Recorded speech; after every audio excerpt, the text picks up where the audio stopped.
Parties without participation. Chapter 4. No one can do anything. If I saw a mass demonstration going on, of course I'd join it. But as long as I don't see any demonstration, what am I supposed to do? Stand on the street with a sign that says "Down with Mubarak"? If I did, it would take the security forces only a few minutes to throw me in the back of the van and put me in prison. And what purpose would that serve? By the mid-1980s, a large number of Egyptian graduates found themselves blocked from the upward mobility they had come to associate with possession of a university degree. But their frustrated ambition did not automatically give rise to Islamic activism. No matter how great their grievances, citizens may lack the motivations, resources, and opportunities to participate in opposition politics. Hence, collective grievance is as likely to generate political alienation as abstention, and abstention as political protest. To explain the rise of Islamic activism in Egypt, we therefore need to look beyond the frustrations of educated youth and examine how and why Islamic groups succeeded in mobilizing them into politics. As noted earlier, authoritarian leaders typically use the administrative, legislative, and coercive powers at their disposal to limit opposition groups' access to the mass public. This begs the question, under what conditions is mobilization by opposition groups even possible in authoritarian settings? Put simply, the prospects for mobilization are better in semi-open authoritarian regimes than in fully closed ones. Authoritarian regimes differ in their propensity and capacity to use the state as an instrument of control. Historically, the state's penetration of society reached a peak in the totalitarian regimes of Nazi Germany and Stalinist Russia. In the Third World, the self-declared revolutionary regimes that seized power in the era of decolonization also utilized the state to penetrate society, but their aspirations for control largely exceeded their capacity to achieve it. More generally, authoritarian regimes are sometimes willing to accommodate or are unable to prevent the existence of public institutions with a substantial degree of autonomy. The classic example, as described by Juan Lentz, was the Franco regime in Spain after World War II.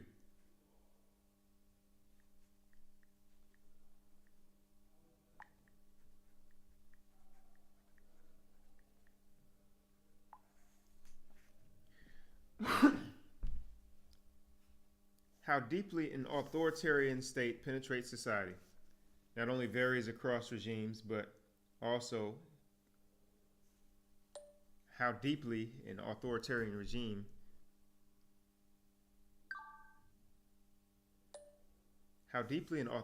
state penetrates society not only varies across regimes, but also is subject to change within a single regime over time, as state control over society is deliberately or inadvertently relaxed. The space for autonomous mobilization expands. In the Middle East and elsewhere in the Third World, authoritarian elites have cautiously experimented with political reform, permitting the resurgence of independent political activity in some arenas while continuing to suppress it in others. In Egypt, political liberalization began under Sadat in the mid-1970s and continued under Mubarak through the early 1990s.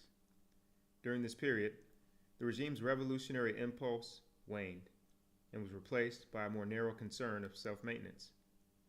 The single party atrophied as an instrument of popular mobilization, and the dissemination of propaganda through the state-run media and schools was scaled back.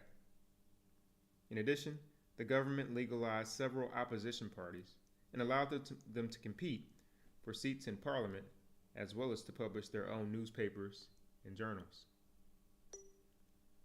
But political reform in Egypt was partial and uneven. As this chapter explains, the authoritarian leaders closely regulated the activities of the country's legal opposition parties, preventing them from developing into effective vehicles of political representation. At the same time, as described in Chapter 5, on the margins of the formal political order, there emerged a large and decentralized network of Islamic institutions with substantial degree of autonomy. Partial and uneven liberalization thus created a political system with a hollow core and a dynamic periphery in which Islamists, barred from contesting power with the formal party system, diverted their activity to institutional outlets outside the regime's control. This chapter highlights a central paradox. Political reform did not bolster, but ironically undermined the legitimacy of Egypt's formal political institutions and elites.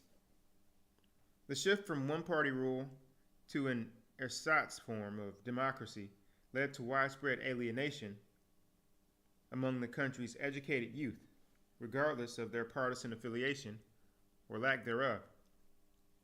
And as chapters 6 and 7 show, the Islamists drew on this culture of alienation to make a powerful case for Islamic reform.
Between accommodation and control, the contradictions of regime-led liberalization. In the mid-1970s, Anwar Sadat initiated a controlled retreat from the Nasserist system of single-party rule.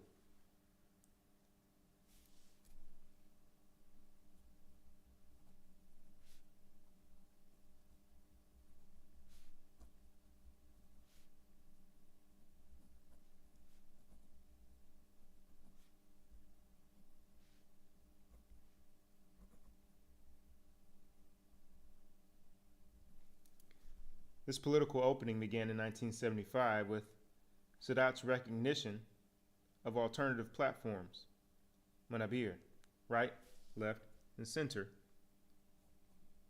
within the Arab Socialist Union, and their participation in elections for the People's Assembly in 1976.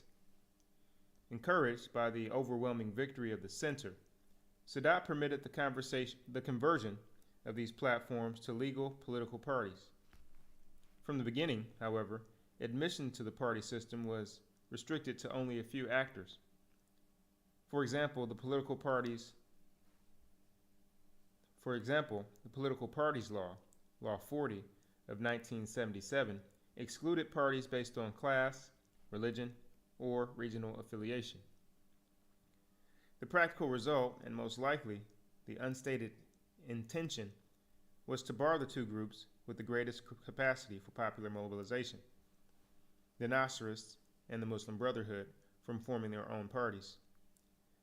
By restricting participatory rights in this way, the regime created a new category of political actors, those groups and movements whose existence was tolerated, but that were denied formal legal status.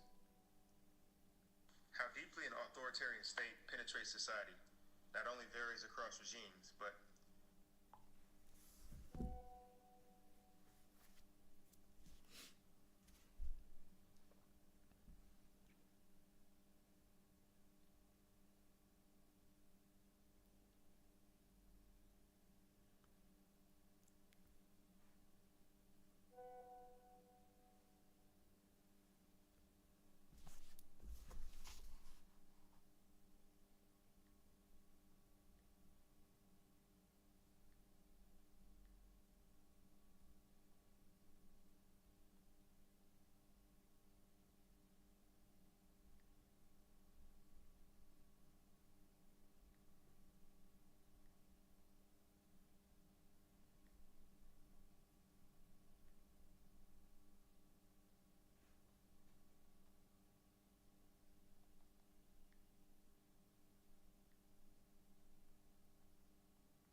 Sadat not only confined participation to a small and rather artificial set of parties, but also restricted their right to political expression.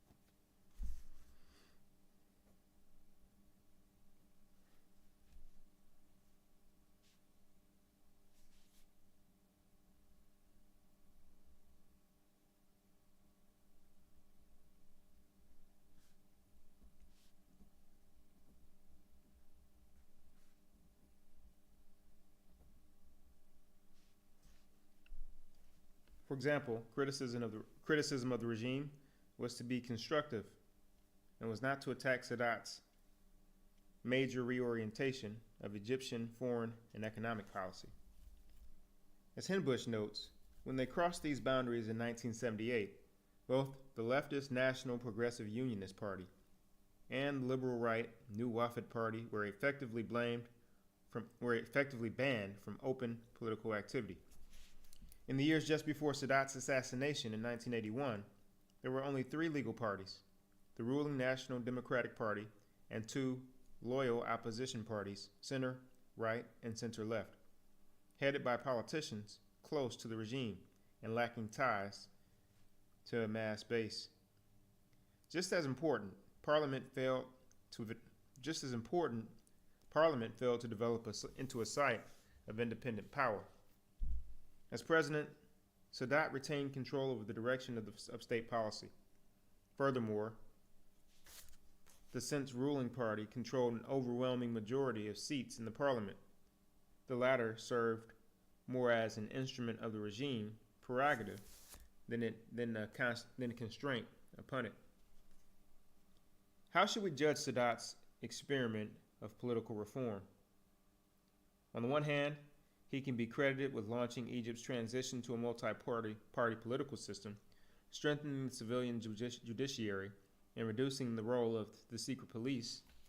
On the other hand, Sadat curtailed the representative character of the new system from the outset and progressively undermined it with increasingly heavy-handed tactics, culminating in a massive crackdown on all opposition forces in June 1981.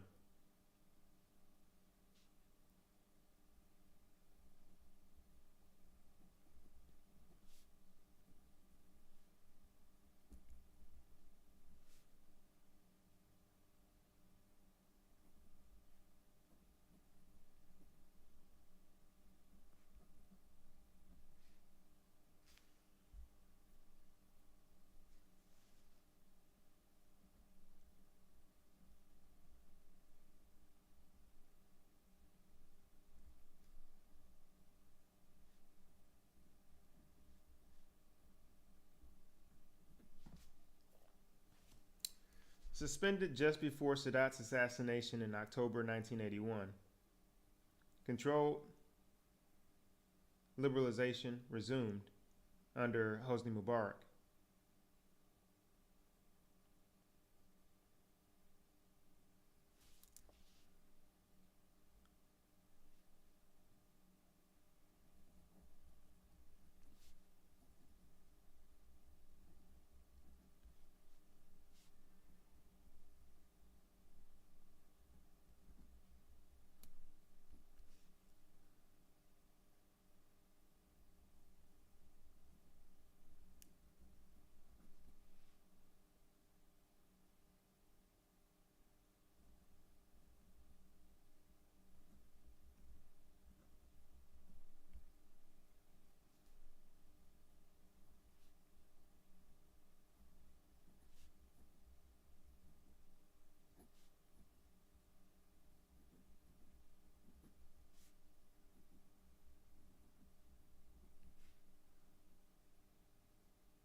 I, Mubarak affirmed his commitment to a growing freedom of the press. And indeed, by the mid-1980s, the print media included a number of opposition newspapers that were openly critical of the regime. Also under Mubarak, the judiciary displayed a substantial measure of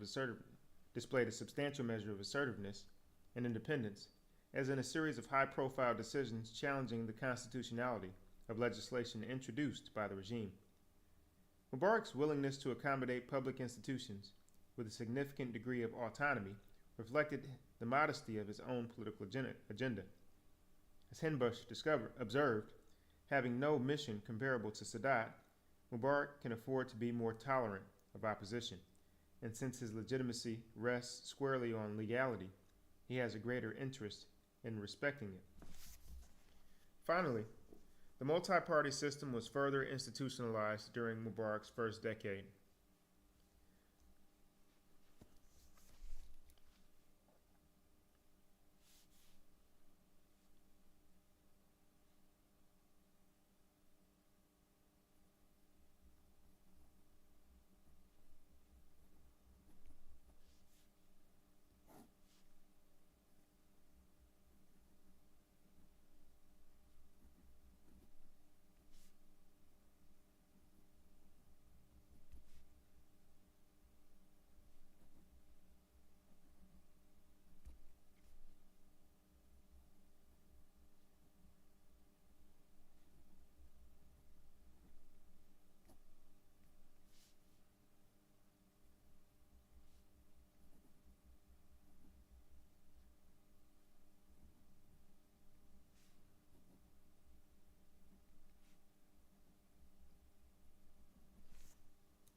Parliamentary elections were held in 1984, 1987, and 1990, and the number of legal parties was expanded to 13.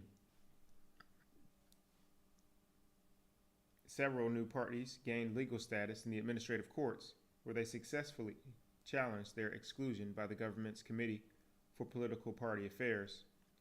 Mubarak's approach to the nonviolent Islamist opposition during this period stood midway between accommodation and exclusion. The Muslim Brotherhood maintained its own national regional offices, issued public statements, and published its own journal, but it was barred from forming its own party. Although it technically remained an illegal organization, the Brotherhood was allowed to participate in the 1984 and 1987 elections as a junior partner of the Wafd and Labour parties, respectively, and in 1987, Brotherhood candidates also ran as independents. In the early 1980s and early 1990s, in the 1980s and early 1990s, the Brotherhood ran its own candidates in elections for the governing boards of many of the country's student unions, university faculty clubs, and professional associations. Optimistic observers initially heralded Egypt's experiment in political liberalization as the country's first steps toward democracy. For example, Michael Hudson wrote in 1991 that there have been some remarkable rumblings of political liberalism and even democratization in the past several years. Egypt, under President Hosni Mubarak, is perhaps the trailblazing case. Yet, rather than propel Egypt toward democracy, controlled liberalism produced a new variant of authoritarian rule, one that is best described as limited and restricted pluralism. This was in fact the outcome intended. For neither Sadat nor Mubarak ever favored a full democratic transition in Egypt.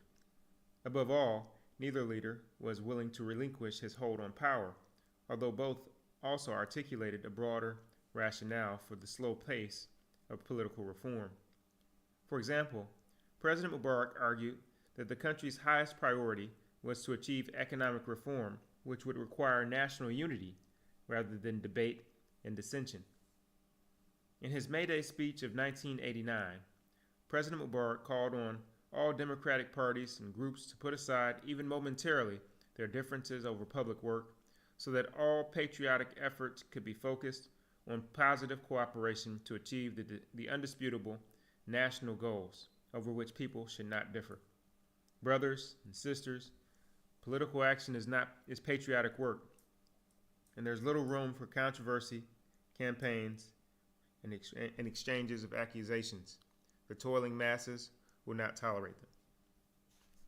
The president also claimed that neither Egyptian masses nor the opposition parties themselves were mature enough to function in an open democracy. He observed in a speech at Alexandria University in 1992, we are suffering from irresponsible political party activity. I understand that political party activity must be for the homeland and the citizens' benefit. The party does not act for the good of the citizens and to improve their living standards. The party that does not act for the good of the citizens and to improve their living standards, to tell you the truth, does not deserve to live. In our democracy, we exploit the citizens' simplicity. We have a high rate of uneducated people. Because of this simplicity and the high rate of uneducated people, we can infuse very dangerous ideas into people's minds. Democracy can be soundly established when you have educated people, people who can read and write. Are you asking me to open the door wide with the illiteracy rate I have here? If this will work, please tell us. Egypt's experiment in political reform was self-limiting from the outset, designed not to transform the authoritarian regime, but to preserve it. The transition to a multi-party system was arguably intended to strengthen the authoritarian system by enhancing its capacity to contain and moderate dissent. During Mubarak's first decade of rule, several opposition groups, including nonviolent Islamists, gained representation in the People's Assembly Opposition members drafted bills, submitted questions and interpellations, and raised issues for debate. But given the weakness of Parliament and the NDP's dominant position in it, the role of the opposition was limited to that of parties of opinion, with no real influence over state policy. Finally, Egypt's opposition parties failed to develop into effective vehicles of interest, aggregation, and representation. Most important, to our purposes, they failed to give the country's growing lumpen intelligentsia a stake in the process of political reform.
Throughout the 1980s, Egypt's legal opposition parties were roundly criticized for failing to develop effective linkages with the broader constituencies they claimed to represent. As the Arab Strategic Report of 1988 observed, there is no doubt that the lack of a popular base is a problem characterizing all the Egyptian parties, both those with and without power. It is one that has characterized these parties since their inception, and what is cause for alarm is that over time it has tended to grow rather than diminish in intensity.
Criticism of the party's distance from the mass public reached a fevered pitch in the early 1990s in a context of escalating conflict between government security forces and militant Islamic groups.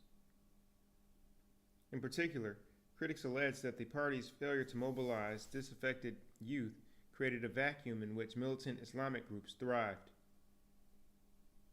For example, in a 1990 editorial on the violence in the upper Egyptian village of Abu Korkas, Ali ad-Din Hilal Dasuki wrote, It was not strange for what took place to occur, or for it to be repeated in other places because of the general atmosphere present in the country. There is an almost total absence of all political parties from the field of public work among the citizens except the Islamic political groups. We should blame for this not these groups, but other parties and other official institutions responsible for youth, which have chosen the easy way and held back their presence in the real effort among the masses, preferring or considering it sufficient to fire off articles in newspapers, or to hold showy media activities, or to show unjustified interest in sports issues, imagining that these ways will keep the youth busy, away from other issues and ignoring the real interests of the youth. Party officials candidly acknowledged their isolation from the mass public. As Rafat Saeed, a senior leader in the left-wing NPUP, pointed out, all the political parties are isolated from the people. We are like boats floating on a river. Some of us trail longer anchors than others, but we are all floating on the surface. Even the Islamic associations. The overwhelming majority of the citizens are simply not politicized. How large was the popular base of Egypt's legal opposition parties? An attempt to capture the size and composition of opposition party cadres and the manner in which they are recruited is hindered by the weakness of available data. Among the few sources of published information on party membership in the Arab Strategic Report, التقرير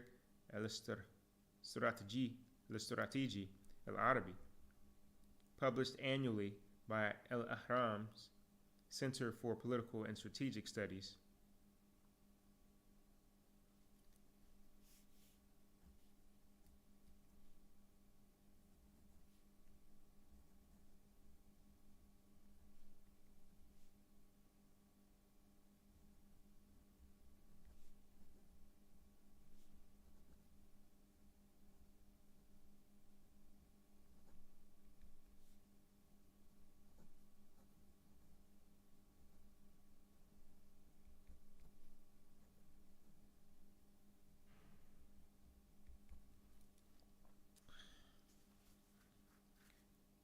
though its coverage of the topic varies from year to year.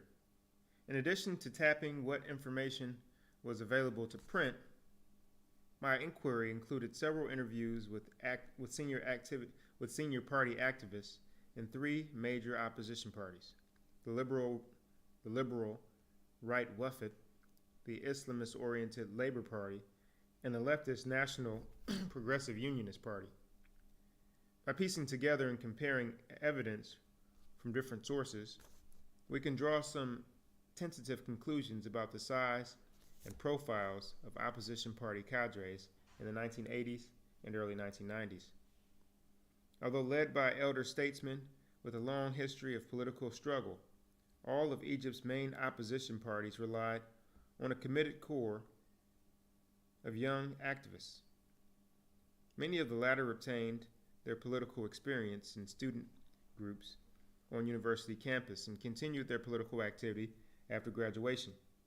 As Mahmoud Abaza, the youth secretary for the Wafd Party, explained, the Shabab, youth, who graduate, begin a family, remain politicized.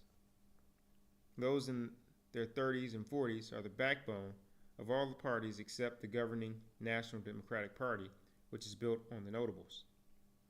The size of each party's activist core was actually quite small. My own observations at three parties' headquarters in Cairo suggest that in the early 1990s, each party had at most 1 or 2 dozen full-time party activists, either paid or volunteer, most of whom produced the party newspaper rather than doing outreach at the grassroots level.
How many people were involved in political activities? Given the absence of reliable data, we must depend on first-hand reports. Opposition party officials claimed that they could give a few thousand supporters to attend rallies or demonstrations in exceptional circumstances. Opposition party officials claimed that they could gather a few thousand supporters to attend rallies or demonstrations in exceptional circumstances, such as at the height of the Gulf War. However, they acknowledged that the number of people who regularly attend party events was much smaller, ranging from several hundred to a few dozen. More broadly, none of the country's legal opposition parties constituted a national, mass-based organization with a strong presence at the grassroots level. Le Wafd was heir to a long history of popular agitation before 1952 and maintained a strong presence in several provinces in the Delta, but its presence was based more on ties of kinship and notability than on organization and ideology. Wafd leaders admitted that their party organization was weak in large urban areas. With popular outreach confined to the publication of the Wafd, the country's only daily opposition newspaper. Both the Labour Party and the NPUP aspired to mass party status, but in practice, their activities were, for the most part, limited to publishing a weekly newspaper, issuing public statements, and holding seminars and conferences at party headquarters. Both parties also had official youth organizations.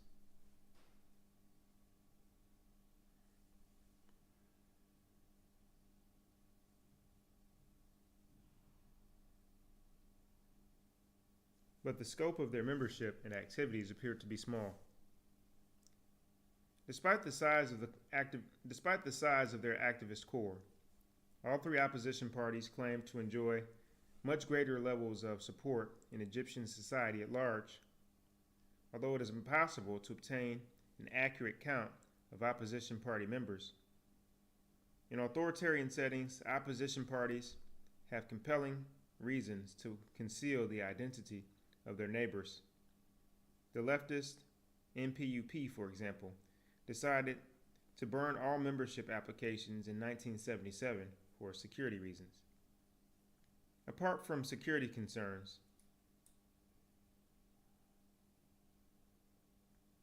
Egyptian opposition parties generally lacked a centralized system for tracking membership. Since membership lists were not regularly updated, they often included the names of individuals who had permanently immigrated or died. At the same time, party officials stressed that some of their supporters were not officially registered as party members.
It is thus not surprising that estimates of opposition party membership vary widely. The Arab Strategic Report of 1988 noted that firm data on party membership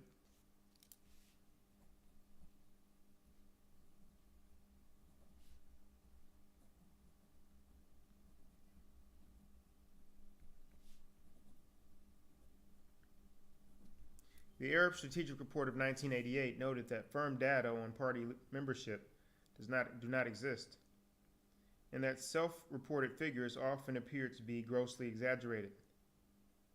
The NPUP is a case in point.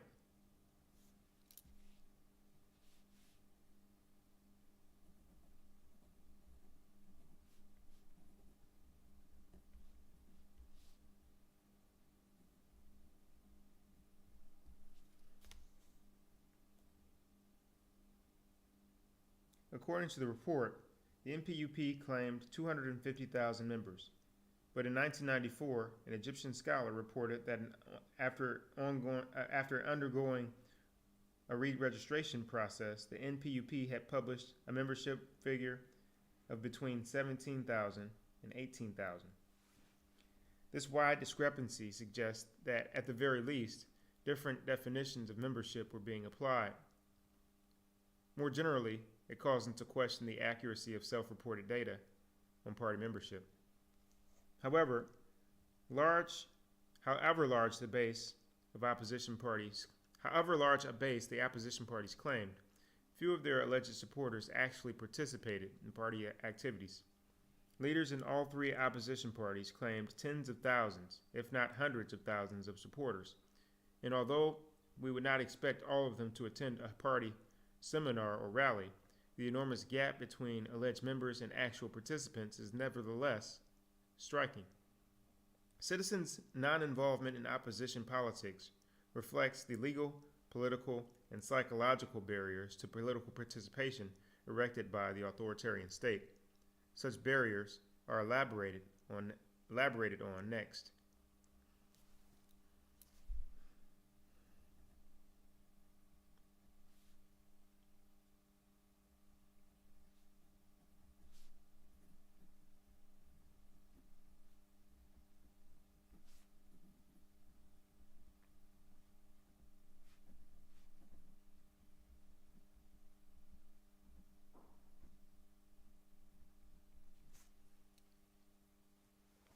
Structural barriers to participation. Opposition parties' outreach to the Egyptian public occurs under the watchful eye of the authoritarian state. Egypt has been ruled under a state of emergency nearly without interruption since June 1967. Emergency laws augment the state's authority to monitor, arrest, and detain those suspected of activities deemed threatening to national security. They also restrict the exercise of the freedoms of speech and assembly guaranteed by the Egyptian Constitution in ways that hinder party efforts to recruit support. The state of emergency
The state of emergency, together with other authoritarian laws and procedures carried over from the Nasser era, has limited the formation of party cadres in two ways. One, by hampering outreach by legal opposition parties, and two, by altering the cost-benefit calculations of potential recruits. The primary channel of contact between Egypt's legal opposition parties and the mass public is the party newspaper. Indeed, the primacy of the opposition press has led critics to speak derisively of newspapers padded by political parties. Reliance on the party newspaper is clearest in the case of the Wafd Party, whose daily newspaper, El Wafd, had an estimated circulation in 1991 of between 150,000 and 180,000. Mahmoud Abaza of the Wafd confirmed the importance of the party newspaper. The newspaper takes all our energy. It is our spoiled child. Without it, the party would fail. It is our only permitted connection to the masses. Reliance on the written word reflects the Wafd Party's emphasis on persuasion rather than mobilization at the grassroots level. As Mahmoud Abaza explained, the party depends on consensus, not organization. Both the NPUP and the Labour Party published weekly newspapers. The circulation of the NPUP's paper, Al Ahli, was reported at about 150,000 in the mid-1980s, but appears to have declined precipitously since then. The Labour Party published the Islamist-oriented weekly Ashab, edited from 1985 to 1993 by the well-known Marxist-turned-Islamist Adil Hussein. Circulation figures for Ashab vary widely, from 50,000 to 130,000 weekly. According to Magda Hussein of the SLP, the party does not have exact figures, but before the Gulf War, it published about 100,000 copies per week.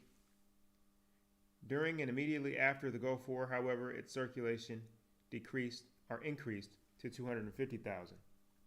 It was very popular during the war, he noted. People would buy 20 copies and distribute them to friends. If someone couldn't find it, they'd borrow it from someone else. One newspaper would be read by 20 people. The opposition media faced a number of structural limitations. First, they confronted supply-side constraints, such as the lesser quality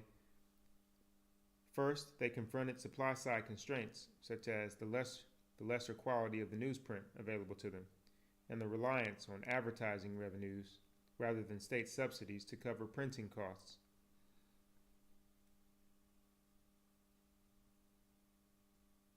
In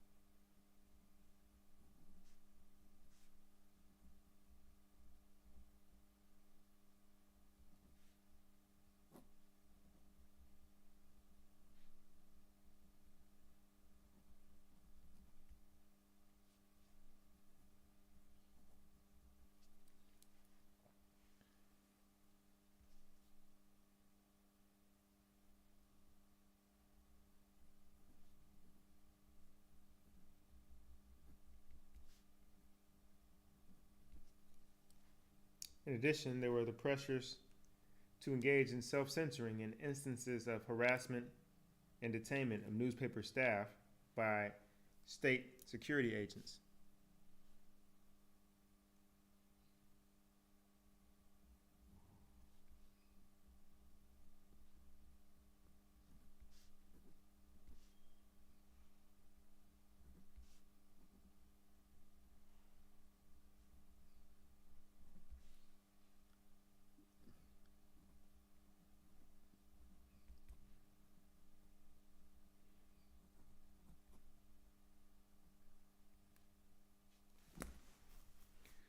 Although the opposition parties were allowed to express their views in print, various laws restricted their access to the street.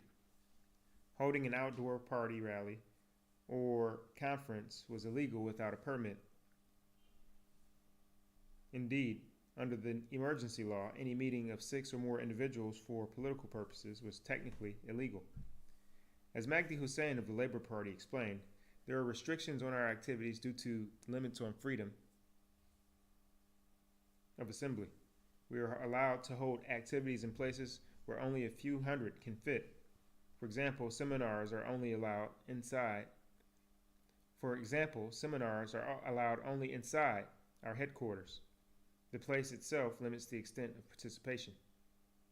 The Ministry of Interior also prohibited the distribution of opposition party literature in public places, thus limiting citizens' familiarity with them. As the Arab Strategic Report noted, parties needed to attract citizens not only to their ideas, but also to their headquarters in order to make those ideas known. As a result, participation in party seminars and gatherings was limited to members and others already sympathetic to the party's goals. On special occasions, the parties could shift their activities to the public domain. For example, most parties held a national conference at least once every several years. In addition, parties were allowed to campaign for support before parliamentary elections by holding open-air rallies or distributing campaign literature. Yet, party organizers knew that state security agents were ever present. For example, at an open-air rally for MPUP candidate Fathi Mahmoud in the popular neighborhood of Azbakiya, held shortly before the 1990 elections, the lead speaker criticized the ruling party candidates for forgetting the people who are smaller than they are, noting that those who sit in luxury and eat pineapple don't know the poor person's problems or even care. Then, he addressed his remarks directly to the security officers presumably on site. I know what I'm saying is being recorded and that the security forces are paying attention, and I want them to listen well. You fear political instability? The common people are calmer and more peaceful than anyone. In the end, the police, the military, and security forces are the people. Politics depends on the treatment of the people. Some party officials stressed that their commitment to operating within the bounds of the law limited their contact with the public. As Mahmoud Abaza explained, ever since the Wafd became a major party, that is, before 1952, it is dependent on elected representatives, not on militant organization. The Wafd, he claimed, placed greater emphasis on legality than did its leftist and Islamist counterparts, which hindered its ability to conduct political outreach at the grassroots level. The laws constrain us. For example, we can't do political work in universities. That is against the law. It is criminal activity and can be punished legally. This doesn't affect the Islamists and the communists as much because they operate underground. Similarly, he noted, the Wafd does not hold public demonstrations because legitimate forces must act in legitimate ways. Confining their work to legal channels was not simply an expression of principle. It also protected Wafd party members from the repressive arm of the state. As Abaza reasoned, it would be virtually impossible to hide anything from the security forces anyway. Hence, it is better to have nothing to hide. Magdi Hussein of the Labor Party likewise observed that self-imposed limits eroded the party's effectiveness. The government wants a superficial opposition. It confines parties to expressing acceptable differences of opinion. The parties are expected to limit themselves to this role, and this makes them weak.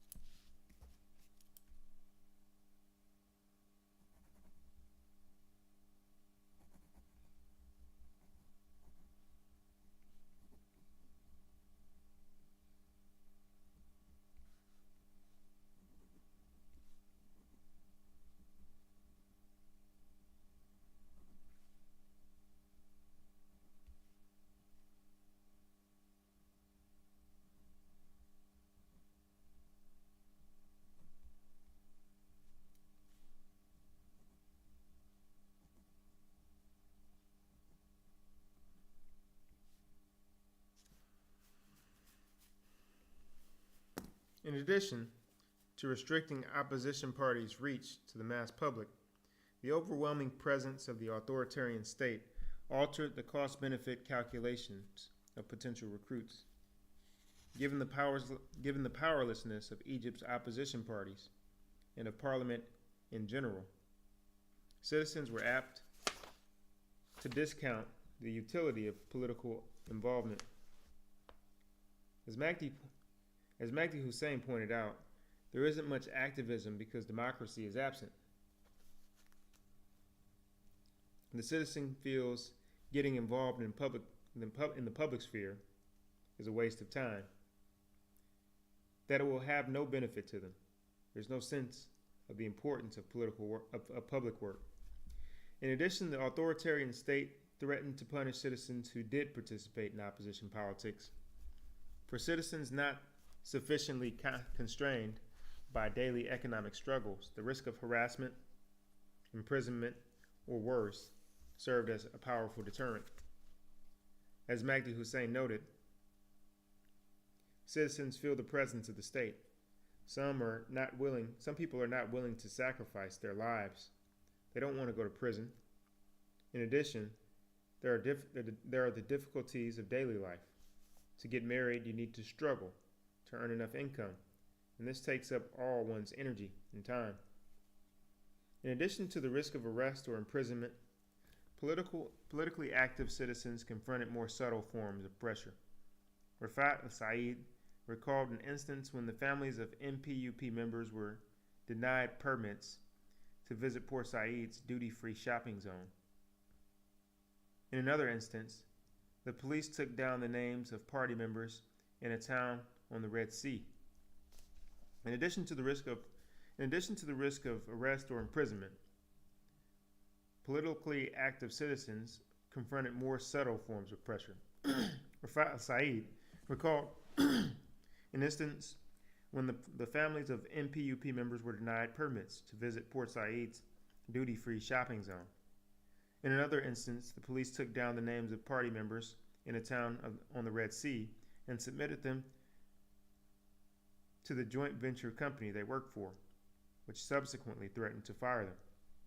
In both cases, El-Said noted, the party asked the members to resign for their own protection. Such tactics also undermine the NPUP's ability to provide health and education services in urban neighborhoods, as Al-Said explained. How does the government combat us? Let's say we open a small health clinic or a literacy class. The police find out who is coming to it, and they go to the father of the person involved and tell him, your son is going to that place of the communists. You better tell him to watch his step. They deprive us of possibilities by pressuring people.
Such pressures weighed not only on the potential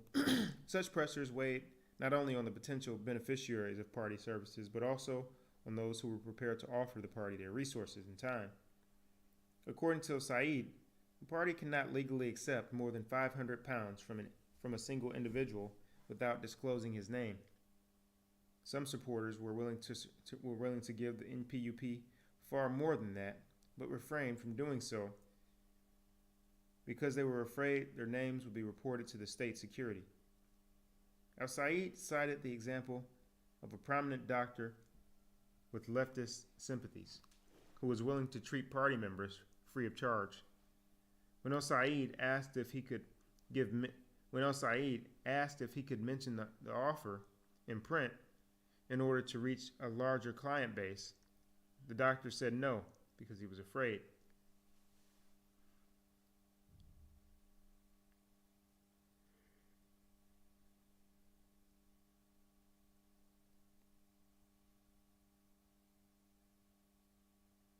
Under these circumstances, Al-Said maintained you've got to be a hero to get involved in politics.